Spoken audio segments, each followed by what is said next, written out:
లోకేష్ రెడ్డి గారికి, నియోజకవర్గ సమన్వయకర్త మక్కులమ్మ గారికి, మాజీ శాసనసభ్యులు అత్తార్ చాంబాసన్న గారికి, అలానే నూతనంగా ప్రతి మండలానికి పరిశీలకులుగా ఎన్నుకోబడినటువంటి సోదరులు లోకేష్ రెడ్డి గారు కానీ, చాంబాసన్న గారు కానీ, హరిప్రసాద్ అన్న గారు కానీ, సీనన్న గారి, రణ్జిత్ రెడ్డి గారు కానీ, ప్రతి ఒక్కరిని పేరు పేరున శ్రీకాంత్ రెడ్డి గారిని వాళ్ళకి స్వాగతం పలుకుతూ, అలానే నిన్న తలుపుల మండలానికి కూడా కొత్త కన్వీనర్ ఎన్నుకోబడిన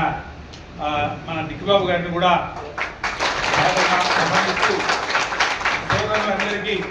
సోదరులందరికీ పేరు పేరున తెలియజేస్తున్న, పార్టీ కార్యాచరణ పద్ధతిలో చాలా పద్ధతిగా కమిటీలు వేసుకుంటూ, ఇన్ఛార్జీలు వేస్తూ, పరిశీలనలు వేస్తూ పార్టీని ముందు నడిపించే కార్యక్రమంలో మనం ఓడిపోయి ఒకటిన్నర సంవత్సరం అవుతాను దరిదాపున. ఘోరంగా ఓడిపోయినాం, కాదంటం లేదు, తప్పిదం చేశాం. ఓడిపోయిన తర్వాత ఏ పార్టీ అయినా ఇంత పెద్ద దెబ్బ తగిలిన తర్వాత కేవలం సంవత్సరంన్నర రోజుల లోపల రీబౌన్స్ అయ్యి కార్యకర్తలు మళ్ళా ఎక్కడా తప్పు జరగలేదు, మనలోనే తప్పు ఉంది, నెక్స్ట్ మా సత్తా తేలుస్తామనేంత క్రమంగా వేలాదిగా కార్యకర్తలు తరలి వచ్చి ప్రతి మీటింగ్కు కూడా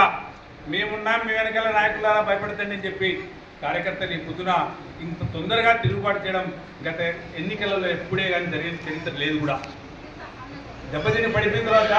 3 ఏళ్ళ 4 ఏళ్ళ బట్టి లాస్ట్ ఎలక్షన్ల మూమెంట్లో రైతు అన్నారు, పెట్టలేదు. ఎన్నికలు అయిపోయిన సంవత్సరానికే జగన్మోహన్ రెడ్డి గారి నాయకత్వాన్ని గుర్తించే కార్యక్రమం జరిగింది. జగన్మోహన్ రెడ్డి గారు ఉన్నప్పుడు, ఆయన ముఖ్యమంత్రిగా ఉన్నప్పుడు ఆయన చేసిన మేలైన కార్యక్రమాలు మనకి ఎవరికి పెద్దగా కనపడలేదు కాబట్టి మనం ఫెయిల్ అయినాం. ప్రజల దగ్గర సరిగ్గా చేర్చలేకపోయినాం కాబట్టి మనం ఫెయిల్ అయినాం. ఈ రోజున ఈ ప్రభుత్వం వచ్చిన తర్వాత ఆ జగన్మోహన్ రెడ్డి గారు చేసిన కార్యక్రమాలను నిర్వీర్యం చేస్తామని ఇప్పుడు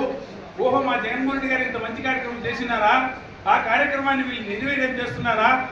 ఇదే మా జగన్మోహన్ రెడ్డి గారు చేసిన మేలు అని ఇప్పుడు తెలుసుకునే పరిస్థితులు వస్తాయని గుర్తుపెట్టుకోండి. మెడికల్ కాలేజీలు స్వాతంత్రం వచ్చే ఎన్నేళ్ళు అవుతుంది, ఎప్పుడో 1940 వస్తే ఆ రోజు నుండి ఈ రోజు వరకు కూడా ఒక మెడికల్ కాలేజీ తెచ్చుకోలేని వీళ్ళు జగన్మోహన్ రెడ్డి గారు వచ్చిన తర్వాత ఏ జమ్మున ప్రతి జిల్లాకు ఒక మెడికల్ కాలేజ్ ఉండాలనే ఉద్దేశంతో 17 మెడికల్ కాలేజీను అనౌన్స్ చేసి 7 మెడికల్ కాలేజీలు పూర్తిగా కంప్లీట్ చేసి కొదుమా మెడికల్ కాలేజ్ 10 మెడికల్ కాలేజీలు కూడా నిర్మాణ దశలో ఉండి కేవలం ఒక 4,000 కోట్ల రూపాయలు ఖర్చు పెడితే ఆ మెడికల్ కాలేజీలు అయిపోయే పరిస్థితుల్లో ఉన్నప్పుడు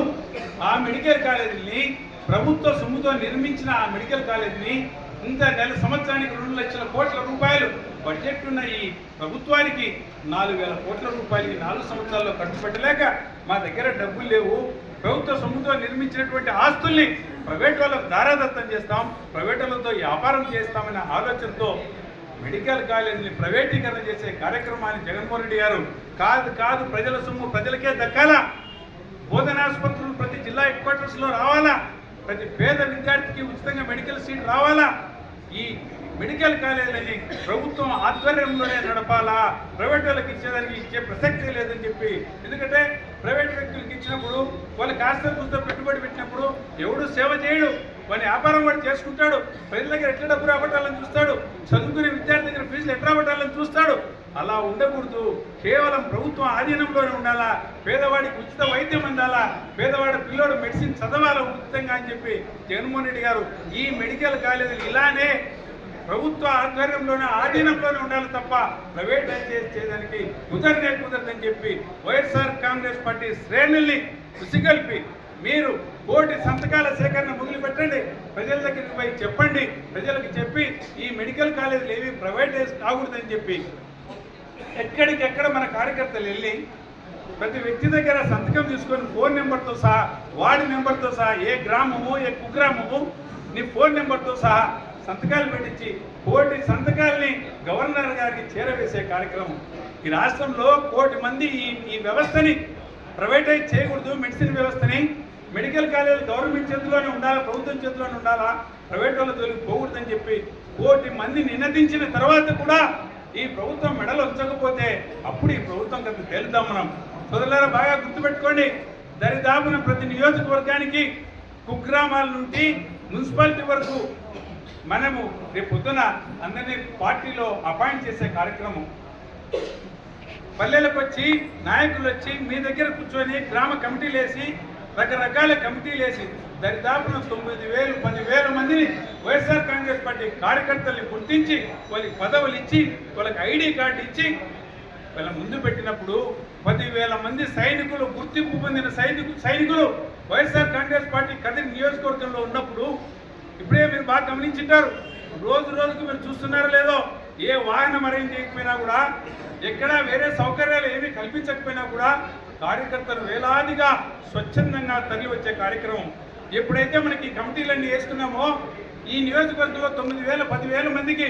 మనకు వాళ్ళకి పదవులు ఇస్తూ వాళ్ళకి ఐడి కార్డులు ఇచ్చిన మరుక్షణం వాళ్ళలో 50% అటెండ్ అయితే వచ్చినా కూడా 5,000 మంది 10,000 మంది స్వచ్ఛందంగా కార్యకర్తలు మీటింగ్కి వచ్చే కార్యక్రమం జరుగుతుంది. బాగా అబ్జర్వ్ చేస్తుంటారు. పార్టీ ఎంతో బలోపేతం చేయడానికి ఎన్ని కార్యక్రమాలు చేస్తారో జగన్మోహన్ రెడ్డి గారు మీరు అబ్జర్వ్ చేస్తూ ఉంటారు. జరిగిన తప్పుకి మూల్యం చెల్లించుకుంటూ మనం రాబోయే రోజుల్లో బలంగా నిలబడదాని కోసం కార్యాచరణతో మనం అందరం ముందుకు పోయి నాయకులందరూ ఐకమత్యంతో ఈ పార్టీని శ్రేణుల్ని నడిపించుకుంటూ ముందుకు తీసుకుపోవాలని చెప్పి, అలానే రేపు 28వ తేదీ అనుకుంటా మనం కదిరిలో విద్యార్థులతో వైఎస్ఆర్ కాంగ్రెస్ పార్టీ శ్రేణులతో